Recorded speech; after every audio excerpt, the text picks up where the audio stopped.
성도 여러분 안녕하십니까? 행복한 안식일입니다. 저는 이제 지난주부터 교회를 왔고 저희 가족은 이번 주에 오랜만에 2주 만에 교회를 오게 됐는데 차에서 내려서 교회로 들어오는데 둘째 아이가 이렇게 이야기를 했습니다. 드디어 집에서 나왔다. 드디어 집에서 나왔다 하고 하면서 두 팔을 벌리며 식당으로 뛰어들어왔습니다. 사실 그 얘기는 거짓말입니다.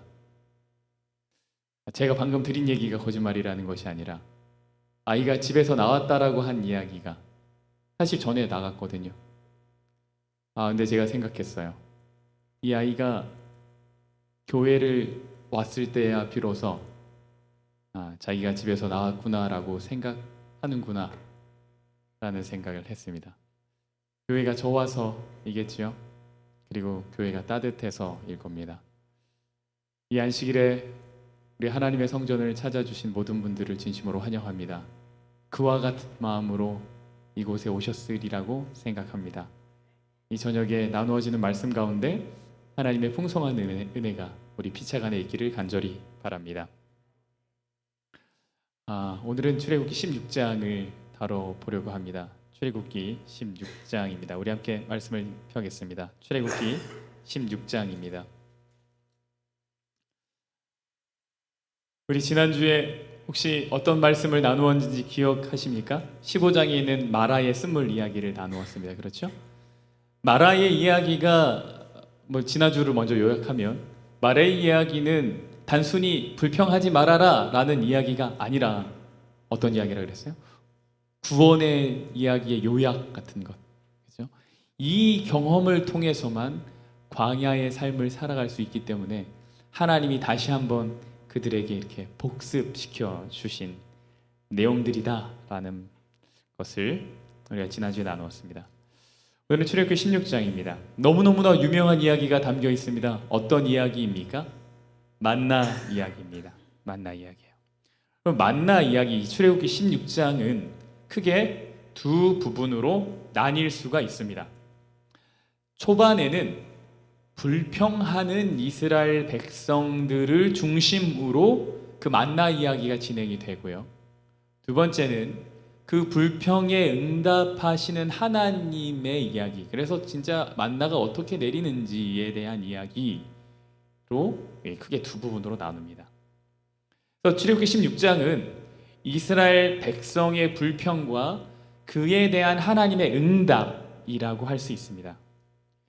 이 두 가지가 각각 가지고 있는 교훈이 있는데 오늘은 그 두 가지 교훈을 종합적으로 살펴보는 것으로 출애굽기 16장이 정말로 우리에게 말하고자 하는 것이 무엇인가를 좀 살펴보겠습니다. 먼저 불평하는 이스라엘입니다. 우리 출애굽기 16장 2절, 3절입니다.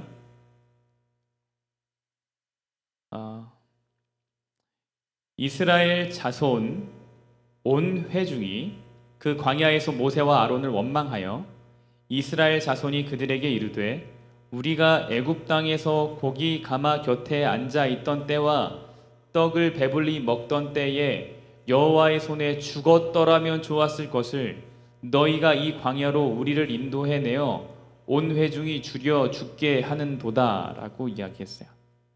이스라엘 자손이 이 마라의 경험을 통과해서 엘림이라는 지역에 있다가 엘림에서 지금 시내산 사이에 있는 신광야로 이동을 했습니다. 그 과정 가운데 먹을 것이 부족했었던 것 같아요. 먹을 것이 준비했던 것들이 다 떨어진 거죠. 그래서 백성들은 광야에서 모세와 아론을 원망했습니다. 그러면서 3절에 이들이 세 개의 불평을 합니다. 첫 번째는 과거의 일, 두 번째는 현재의 일, 그리고 세 번째는 하나님의 구원에 대한 일. 이 세 가지에 대한 불평을 3절 안에 꽉 담아서 하고 있어요. 첫 번째 이들이 뭐라 그랬냐면 우리가 애굽 땅에서 고기 어디 곁에 앉아? 가마 곁에 앉아 있던 때와 떡을 배부르게 먹던 때에 라고 이야기했는데 이거 사실 틀린 말입니다. 무슨 얘기냐면 이들이 과거에 대한 왜곡된 기억을 가지고 있던가 자신의 억울함과 불평을 극대화하기 위해서 없던 얘기 지어서 한 것입니다. 왜 그런가 하면 당시 애굽의 노예들의 삶을 연구해 본 문헌에 따르면 노예는 고기 가마 곁에 갈 수가 없습니다. 간 적이 없어요. 허락되지 않은 장소예요. 근데 이들이 뭐라고 불평하냐면 고기 가마 곁에 있었던 때, 거기서 배부르게 먹었던 때, 그때가 좋았다라고 이야기한다는 거죠. 사실 그들은 거기서 밥을 먹은 적이 없어요. 아마 노예 일을 하면서 애굽 사람들이 그 곁에서 먹었던 것을 혹시 보았을지 모르겠습니다. 근데 마치 그 장면을 자신의 모습이었던 것처럼, 그러니까 불평을 하기 위해서 없던 일을 있던 것처럼 아주 극대화해서 불평하는 거예요. 이런 불평 해보신 적 있으십니까? 여기서 있다고 얘기하면 안 되겠죠. 있다고 얘기하면 뭔가 좀 이렇게 부끄러움을 드러내는 것일 거라고 생각하기 때문에. 근데 어렸을 때 생각을 해보면 모든 불평은 그러했던 것 같아요. 제 어머니가 지금도 이거 제 부끄러움을 이제 드러내는 시간이 될 텐데, 어렸을 때는 이제 엄마가 이렇게 아이들을 때를 밀어주잖아요. 그렇게 초록색 이태리 타올 때로 이렇게 밀어주면 그게 그렇게 아프고 싫었습니다. 그래서 제가 엄마한테 나 이거 진짜 너무 아파 죽을 것 같다고 얘기하면 엄마가 이렇게 얘기해요. 때 밀다가 죽은 사람 없다고. 그러면 제가 뭐라고 했냐면 나는 봤다고. 너무 아프니까 나는 봤다고 막 얘기하면서. 근데 제 아이들도 그렇게 얘기할 때가 있더라고요. 없던 일을 본 것처럼. 이스라엘 백성들이 그러했답니다. 과거의 처지에 대한 왜곡된 기억, 아주 극대화, 불평의 모습이에요. 사실 인간이 불평할 땐 적당히 하지 않고 진짜 불평하면 사실 이렇게 될 때가 많습니다. 그래서 우리가 잘 분별할 수 있어야 돼요. 두 번째는 현실 처지에 대한 어떤 좀 극단적인 또 생각인데요. 뭐라 그러냐면 이스라엘 백성들이 여기에서 이 광야에서 우리가 온 회중이 줄여 죽게 됐다 이렇게 얘기했어요. 근데 이것이 사실 굉장히 극단적인 표현이라는 것이 사실 굶어 죽을 처지에 있진 않았습니다. 일단 한 달이 넘는 시간 동안 광야의 기간에서 이들이 굶어 죽었던 사람이 한 사람도 등장하지 않아요. 하나님이 지켜주고 보호하셨다는 이야기죠. 예. 근데 굶어 죽게 됐다 이렇게 표현하는 거예요. 그러니까 한국 사람도 이게 잘 표현하는데 좀 전에도 얘기했지만 배고파 죽겠다. 유대인과 한국인이 좀 비슷한, 이스라엘 백성들이 한국인이 좀 비슷한가 싶기도 하고요. 그죠? 우린 뭐 더워 죽겠다. 배고파 죽겠다. 이런 죽겠다는 표현을 진짜 한국 사람들 많이 하는데. 근데 여러분 사실 이 이스라엘 백성들의 이야기는요, 우리가 흔히 말하는 뭐 배고파 죽겠다라고 말하는 어떤 그 습관적인 어떤 상투적인 표현 정도가 아닙니다. 이게 정말 자신이 죽을 것 같다고 생각해서 얘기하는 거예요. 자신의 불평을 그렇게 표현하는 것이죠. 현실에 대한 아주 극단적인 표현입니다. 세 번째가 이제 가장 커다란 문제인데요. 이들이 정말 하지 말아야 될 말을 했어요. 뭐라 그러냐면 여호와의 손에 죽었더라면 좋았을 것을, 차라리 애굽 땅에서 고기 먹고 살다가 거기서 여호와의 손에 그때 죽었으면 좋았을 텐데 라고 말을 했다라는 겁니다. 여호와의 손에 죽었으면 좋았을 것을. 여러분, 여호와의 손이 뭐죠?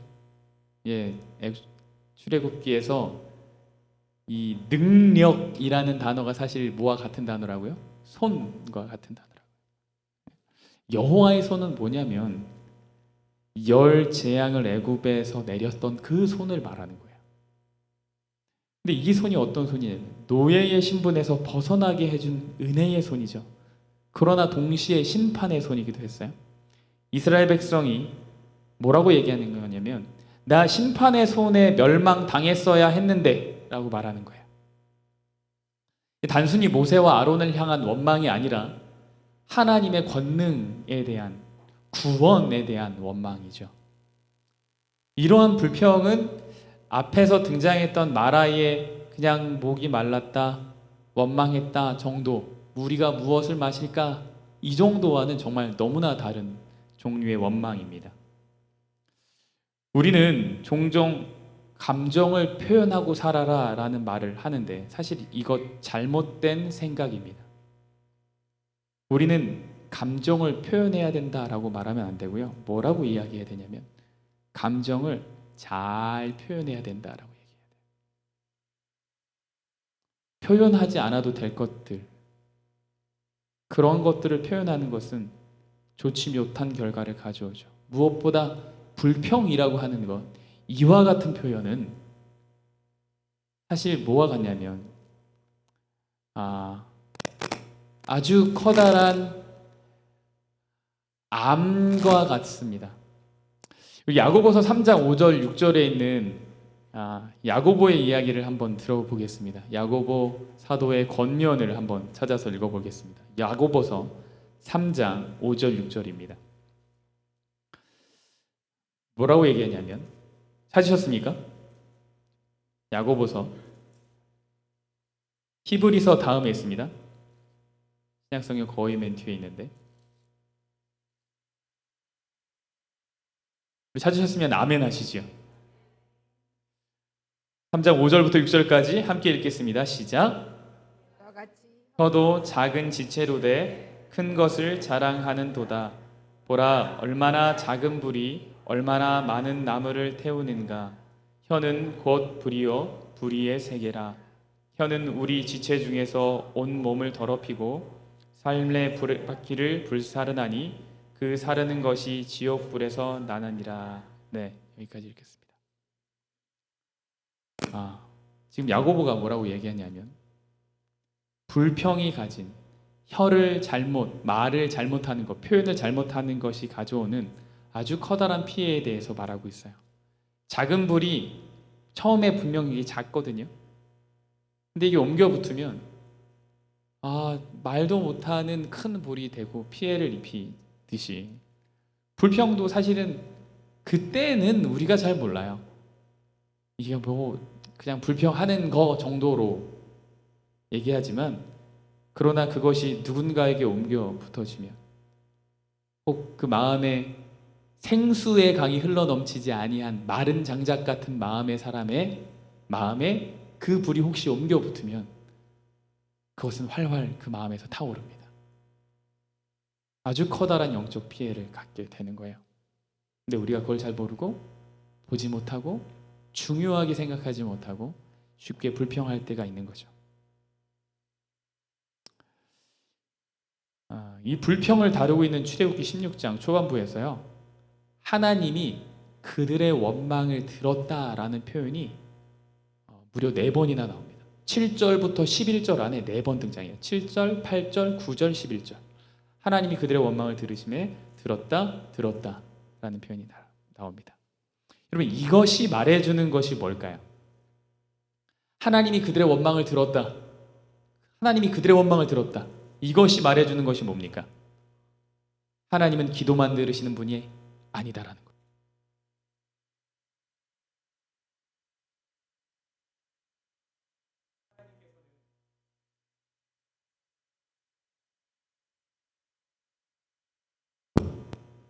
배터리가 없는 것 같습니다.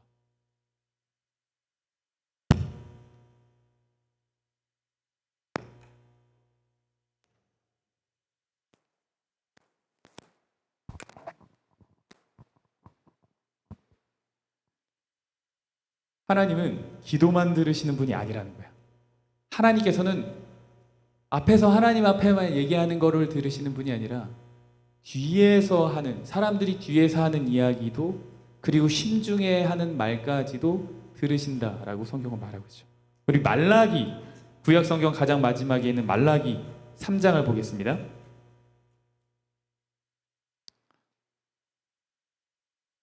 학개, 스가랴, 말라기 3장 13절 16절입니다. 13절부터 16절까지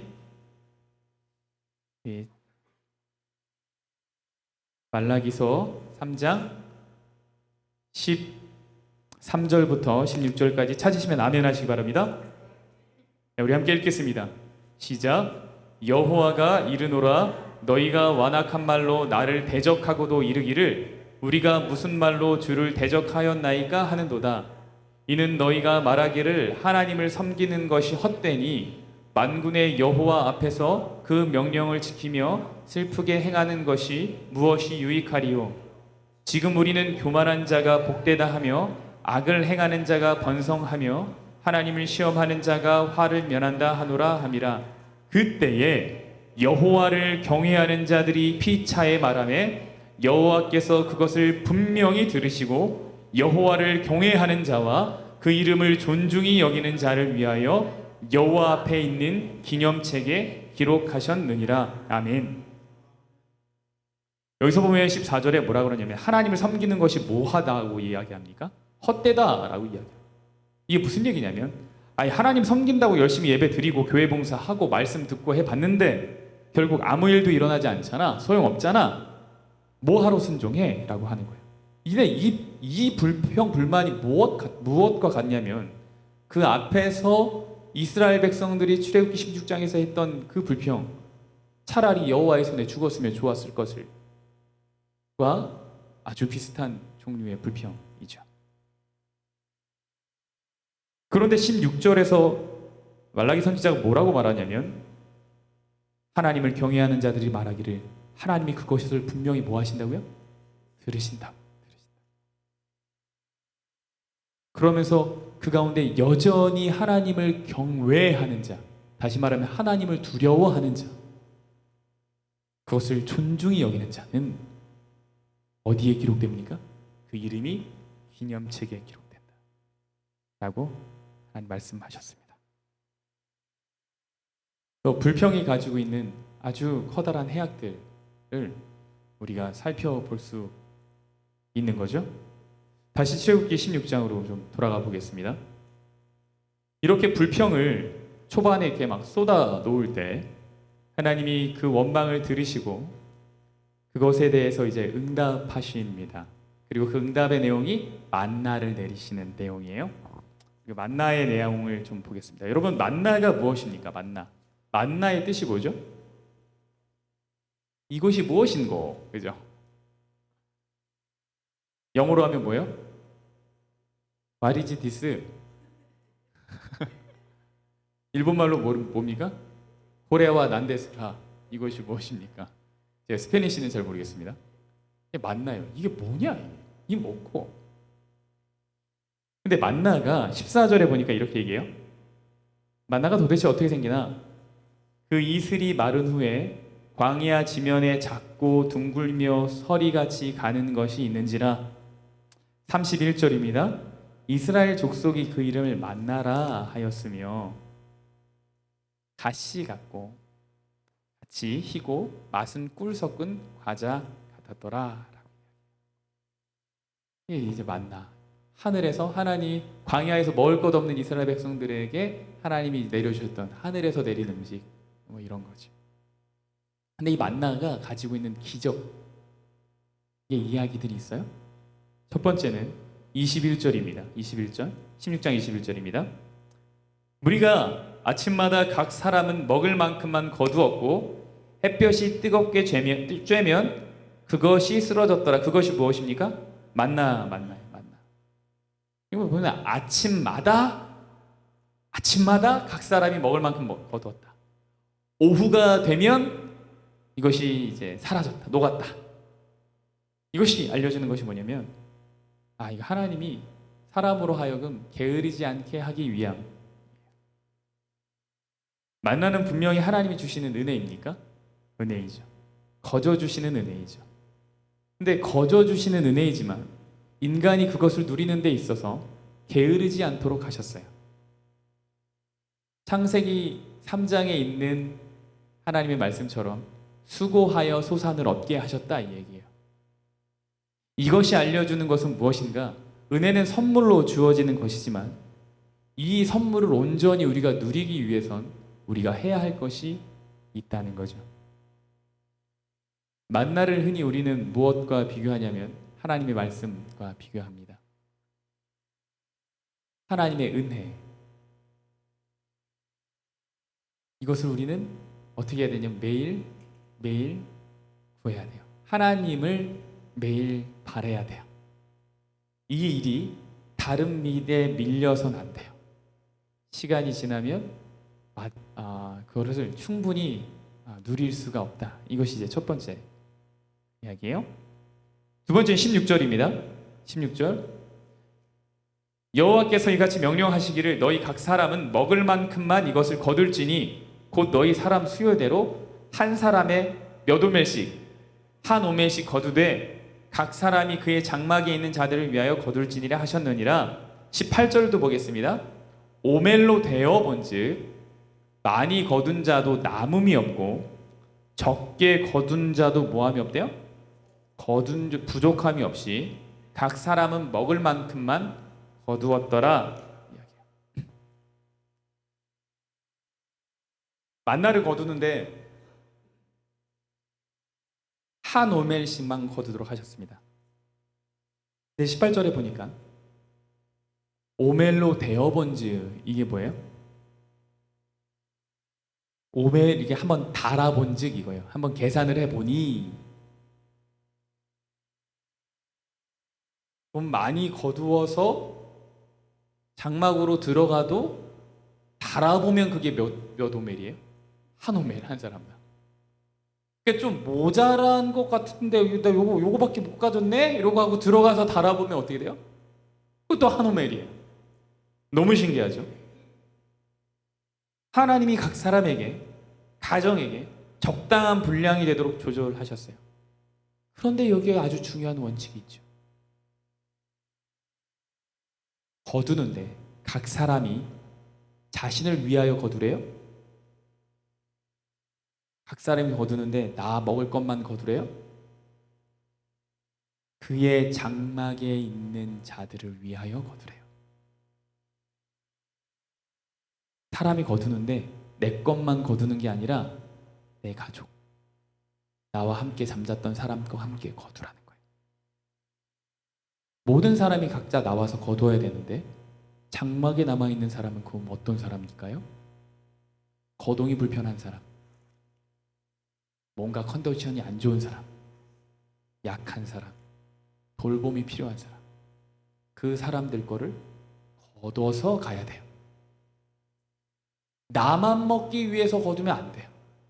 다른 사람을 생각하면서 거둬야 돼요. 이것이 만나의 교훈이에요.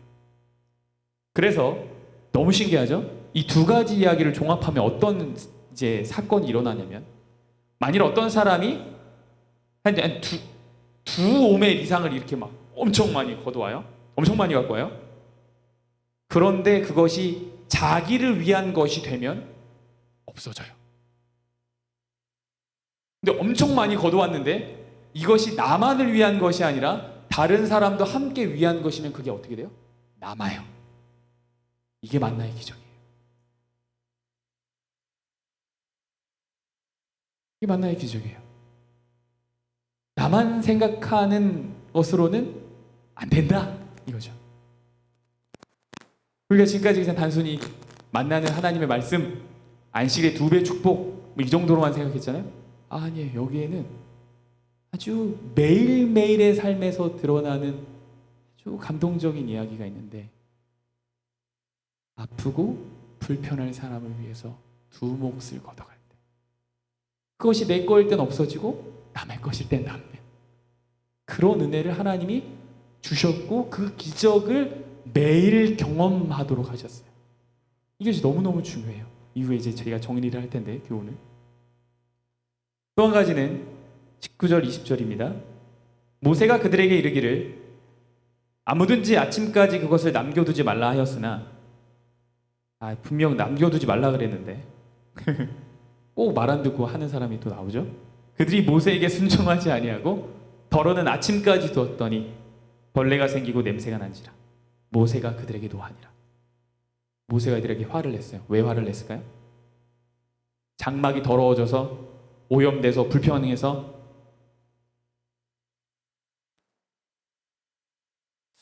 모세는, 제가 지금까지 말씀을 통해서, 글을 통해서 만난 모세는 단순히 장막이 이제 좀 오래된 음식 때문에 오염되고 뭐 전염병이 생길까봐 단순히 그런 이유 때문에 화를 내진 않았을 것 같아요. 무엇 때문에 화를 내냐면 그 마음속에 있는, 각자 마음속에 있는 그 이기심 때문에 화를 냈겠죠. 이것을 달아보지 않고 감추어둔 사람이 있었어요. 왜요? 달아보면 많이 갖고 온 거 없어지니까. 그죠? 달아두지 않고 감추어둔 사람이 있었어요. 그걸 숨겨둔 거예요. 왜 그런 거예요? 내일 아침에 거두러 나가고 싶지 않기 때문이에요. 내가 더 많은 것을 차지하고 싶기 때문이에요. 이렇게 하기 위해선 내가 더 많이 가져가야 되잖아요. 그죠? 근데 그렇게 하면 벌레가 생기고 고약한 냄새가 나는 겁니다. 인간이 자신의 유익만을 위해서 살아갈 때, 게으름과 욕심을 부릴 때 어떤 일이 일어나는지 너무 잘 보여주고 있는 거예요. 그것은 썩고 냄새 나는 거예요.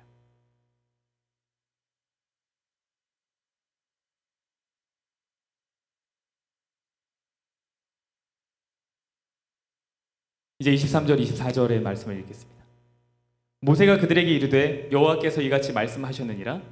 내일은 휴일이니, 내일이 무슨 날입니까? 안식일.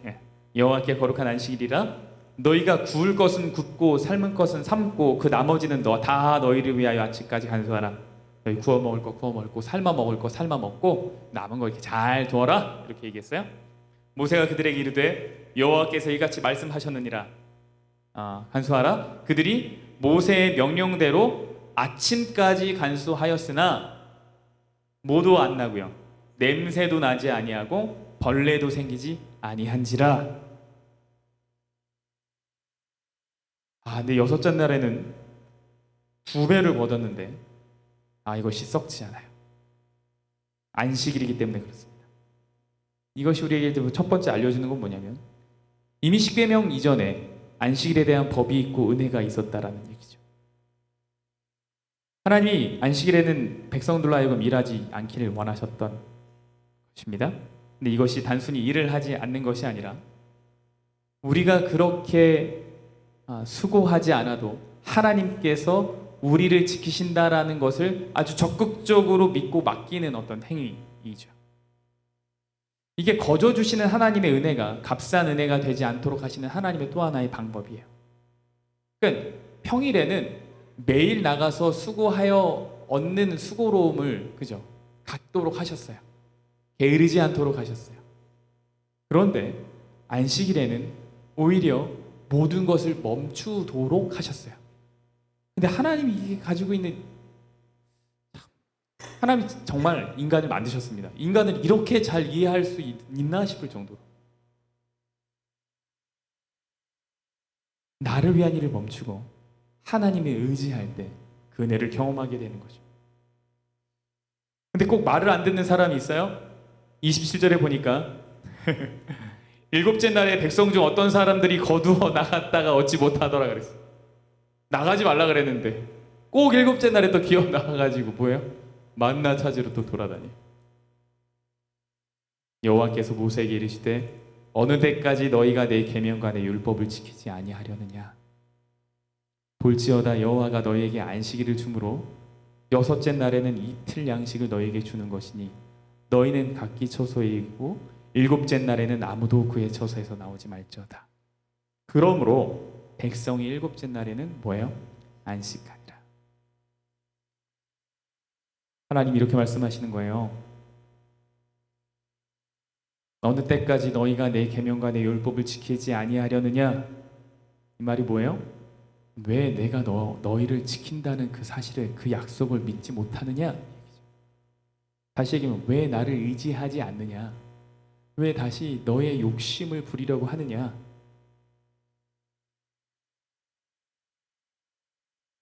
백성이 수고로움을 배우는 것이 아니라 하나님이 나를 위해 일하신다는 것을 전적으로 경험하는 거예요. 그러니까 만나의 기적은 종합하면 인간은 무엇으로 살아가야 하는가를 너무나 잘 보여주는 이야기예요. 첫 번째는 나의 이익, 나의 욕심만을 위해서 살아가서 안 된다라는 거예요. 그것으로는 이 광야의 삶을 살아갈 수 없다는 거예요. 이 세상을 살아갈 수 없다는 거죠. 둘째는 하나님을 의지하지 않고는 살아갈 수 없다는 거예요. 이 두 이야기를 종합하면 뭘까요? 하나님을 사랑하고 이웃 사랑해야 된다는 거예요. 만나 이야기 속에 들어있는 건 뭐냐면 하나님 사랑과 이웃 사랑이에요. 그래서 하나님이 뭐라고 말씀하시냐면 왜 내 율법을, 내 계명을 지키지 않느냐? 이거 단순히 너 쉬라는데 왜 안 쉬어? 이런 의미가 아니에요. 신명기 8장 3절에는 이런 말씀이 있습니다. 하나님은 뭐라고 말씀하시냐면 사람이 뭐로 살 것이 아니요? 떡으로만 살 것이 아니요. 하나님의 입에서 나오는 말씀으로 살 것이다. 이렇게 말씀하셨어요. 이스라엘 백성들이 사람이 떡으로만 사는 건 아니구나라는 것을 뭘로 경험했냐면 만나를 통해서 경험했어요. 진짜 매일 안식일에도 내 이웃을 사랑하고 돌봐야 돼. 하나님을 전적으로 의지하는. 사람이 떡으로만 사는 건 아니구나. 우리의 먹고 사는 문제를 넘어서는 더 중요한 것이 있구나. 매일매일 경험한 거예요. 그래서 이 이야기, 만나의 이야기와 앞에 불평했던 이스라엘의 이야기, 불평한 이스라엘에게 답으로 주신 이야기가 만나 이야기죠. 그죠? 그러니까 이 두 이야기를 종합해보면 어떤 거냐면 사람이 불평하고 안 하고는 사람이 무엇으로 사는가에 대한 답을 어떻게 내리느냐에 따라 달라진다. 사람이 떡으로만 산다고 생각하는 사람은 당장에 내 앞에 일어나는 일들 때문에 불평할 수밖에 없어요. 그러나 사람이 떡으로만 사는 건 아니라고 생각하는 사람, 다시 말하면 더 높은 가치, 하나님이 우리에게 바라시는 삶의 모양, 그것이 있다라고 생각하는 사람은 어떤 조금 어려운 환경이 와도 쉽게 불평하지 않겠죠. 출애굽기 16장 10절에 보면 이런 말씀이 나옵니다. 이제 이 말씀을 보고 내용을 마무리하겠습니다. 출애굽기 16장 10절입니다. 우리 찾으셨으면 아멘 하시죠? 우리 함께 읽겠습니다. 시작. 아론이 이스라엘 자손의 온 회중에게 말하매 그들이 광야를 바라보니 여호와의 영광이 구름 속에 나타나더라. 한참 이스라엘 백성들이 불평하던 때에 하나님의 원망함을 들으셨다 이렇게 얘기하다가 아론이 이스라엘 자손의 회중에게 딱 말하는데 무엇을 바라봤어요? 광야를 이렇게 바라봤어요. 불평하다가 광야를 바라봤더니 거기에 무엇이 나타났습니까? 여호와의 영광이 구름 속에 나타났대요. 이 얘기는 뭐냐면 인간의 불평과 결핍 가운데 하나님은 항상 우리를 채우기 위해서 기다리고 계신다라는 거예요. 우리는 결코 떡으로만 살 것이 아니라 하나님의 주시는 힘으로 살아갈 것이라는 얘기예요. 그래서 인생의 어려움 앞에서 우리가 떡으로만 사는 사람이라서 불평하기보다는 말씀으로도 함께 사는 믿음의 사람들이기 때문에 어려움이 왔을 때 우리를 위해서 기다리시는, 우리를 아주 기적 같은 방법으로 채우시길 원하시는 하나님의 영광을 함께 바라볼 수 있는 믿음의 눈이 우리 모두에게 있기를 간절히 바랍니다.